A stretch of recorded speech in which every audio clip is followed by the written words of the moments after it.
झारखंड में एक बार फिर मेडिकल प्रोटेक्शन एक्ट और क्लिनिकल एस्टेब्लिश्ड एक्ट की मांग जोर पकड़ने लगी।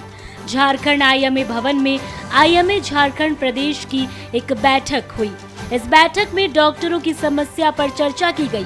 साथ ही मेडिकल प्रोटेक्शन एक्ट और क्लिनिकल एस्टेब्लिश्ड एक्ट जल्द लागू कराने को लेकर आवाज बुलंद की गई। क्लिनिकल एस्टेब्लिश्ड कानून जरूरी है। डॉक्टरों की माने तो हर दिन डॉक्टरों के साथ दुर्व्यवहार की खबरें सामने आती है। ऐसे में डॉक्टर डर के साए में काम करने को मजबूर हैं। साथ ही क्लिनिकल एस्टेब्लिश्ड कानून नहीं होने की वजह से कई अस्पताल मनमानी करते हैं। झारखंड जैसे प्रदेश में न्यूनतम दर पर इलाज की सुविधा लोगों को मिल सके, इसके लिए क्लिनिकल एस्टेब्लिश्ड कानून जरूरी है। सरकार को सीधे आईएमए के आगाह किया है कि जल्द दोनों मामले पर विचार नहीं करती तो आंदोलन का रास्ता चुनने को डॉक्टर मजबूर होंगे। बैठक के बाद प्रदेश अध्यक्ष डॉक्टर अरुण कुमार सिंह ने क्या कुछ कहा, आइए सुनिए। बहुत दिन से लंबित मुद्दा है मेडिकल प्रोटेक्शन एक्ट और क्लिनिकल एस्टेब्लिशमेंट एक्ट, जिसमें हम लोग को हमेशा सरकार से सहयोग की आशा थी। आश्वासन केवल मिलता रहा है, आज तक नहीं किया गया है। ये सालों से लंबित है। जब भी होता है कि अब हो जाएगा, हम कर देंगे, लेकिन किसी न किसी तरह से इसमें अड़ंगा लगा दिया जाता है। नतीजा है कि ये आज तक नहीं हुआ है और हमारे डॉक्टर लोग प्रताड़ित किए जाते हैं। दिन ब दिन मारपीट होती है, तोड़फोड़ होता है, जिसके चलते हम मेडिकल प्रोटेक्शन एक्ट मांग रहे थे। ये मेडिकल प्रोटेक्शन एक्ट केवल हमारे ही प्रोटेक्शन नहीं है, मरीजों के प्रोटेक्शन के लिए भी है। उसमें मरीजों के भी बहुत फायदा है। ऐसा नहीं कि हम केवल अपना सुरक्षा खोज रहे हैं, मरीजों की सुरक्षा भी खोज रहे हैं। लेकिन दुर्भाग्यवश सरकार समझ नहीं पा रही है कि क्या जानबूझ कर करती है। हम लोग का ये इसमें हमेशा टाल मटोल करके अभी विधान कैबिनेट से पास करके बहुत आश्वासन दिया गया कि हम लोग इसको जरूर कर देंगे। कैबिनेट से पास किए, सर्वसम्मति से पास हुआ है। उसे विधानसभा पटल पर दिया गया, विधानसभा पटल पर बहस हुआ। उसे किसी तरह से काफ़ी लोग सहयोग कर रहे थे, लेकिन एक दो माननीय विधायक के कहने पर इसे प्रवर समिति को भेज दिया गया। आज ये प्रवर समिति में लंबित महीनों से है, कोई निर्णय नहीं हुआ है। मेरा तो सरकार से बहुत बार आग्रह हुआ कि इस पर जल्द से जल्द निर्णय लगवाए ताकि अगले सेशन में इसे रखा जाए। लेकिन ऐसा अभी तक कुछ नहीं हुआ है।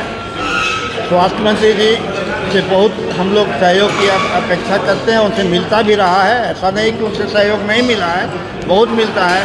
और हम इससे पूरा आग्रह उनसे बार बार कर रहे हैं कि इसे कम से कम लागू कीजिए ताकि आपके यहाँ भयमुक्त होकर चिकित्सक सेवा करें। बाहर से चिकित्सक आएँ, यहाँ से आप सैकड़ों का वैकेंसी निकालते हैं, लेकिन कितने ज्वाइन करते आप देख लीजिए। इसका एक मुख्य कारण है आपके यहाँ डॉक्टर का सुरक्षा नहीं है इस राज्य में। आज देश के 20-22 राज्य में सब जगह मेडिकल प्रोटेक्शन लागू है। झारखंड जैसे राज्य में जो नहीं लागू किया जा रहा है, पता नहीं क्या कारण है। इसलिए इसमें हम लोग का बहुत लोगों हमारे चिकित्सक काफ़ी आक्रोशित भी हैं, जो विशेषकर जो प्रताड़ित किए जा रहे हैं लगातार, वो आक्रोशित हैं। और हम लोग नहीं चाहते कि कोई ऐसा निर्णय ले कि सरकार को दिक्कत हो और पब्लिक को ज़्यादा दिक्कत हो। सरकार को दिक्कत हो कि नहीं वो तो नहीं समझते, कि पब्लिक को बहुत ज़्यादा दिक्कत होती है, जिससे हम लोग को भी दुख होता है। और हम लोग नहीं चाहते कि ऐसा कोई निर्णय ले। लेकिन एक बार पुनः हम लोग कोशिश कर रहे हैं कि सरकार पर दबाव बनाने का और इस पर जल्द से जल्द निर्णय करवाने का, ताकि अब इसको हम लोग को प्रोटेक्शन का मसौदा तैयार करें, हम लोग को प्रोटेक्ट करें। मेडिकल प्रोटेक्शन एक्ट को कैबिनेट से पास कर सदन में पेश किया गया, बाद में इसे प्रवर समिति में भेज दिया गया। आखिर कब इस बिल को कानून बनाया जाएगा? राज्य में अब कोई चिकित्सक काम नहीं करना चाहते, डॉक्टर किसी तरह का आंदोलन नहीं करना चाहते हैं। आंदोलन से मरीजों को परेशानी होती है। ऐसे में सरकार इसे जल्द पूरा करने का काम करे। डॉक्टर के साथ साथ मरीजों को फायदा। प्रदेश सचिव डॉक्टर प्रदीप कुमार सिंह ने भी सरकार को आईना दिखाया। पूछा आखिर कब अपने वादे को सरकार पूरा करेगी, सुनिए उनकी पूरी बात। कई राउंड सरकार के सभी स्तर पे, चाहे वो माननीय मुख्यमंत्री हो, स्वास्थ्य मंत्री हो, सरकार के एससीएस हो, सारे लेवल पे बात हुई। और एक राय भी बना और सरकार के द्वारा एक उच्च स्तरीय कमेटी भी बनाई गई जिसके चेयरमैन DIC बनाए गए और उसमें डॉक्टर भी थे, सरकार के भी प्रतिनिधि थे और उसमें उनके गाइडलाइन पे जो उनको रिक्वायरमेंट था वो रिपोर्ट आज से 4-5 महीना पहले जो परफॉर्मा था उसमें सरकार को सुपुर्द भी कर दिया गया और सरकार को ये भी बताया गया कि उसमें जो है हम लोग एक्ट में संशोधन नहीं कर रहे हैं, उसमें रूल्स में संशोधन कर रहे हैं और जब आप रूल्स में संशोधन कीजिएगा तो उसको विधानसभा में लाने की आवश्यकता नहीं है।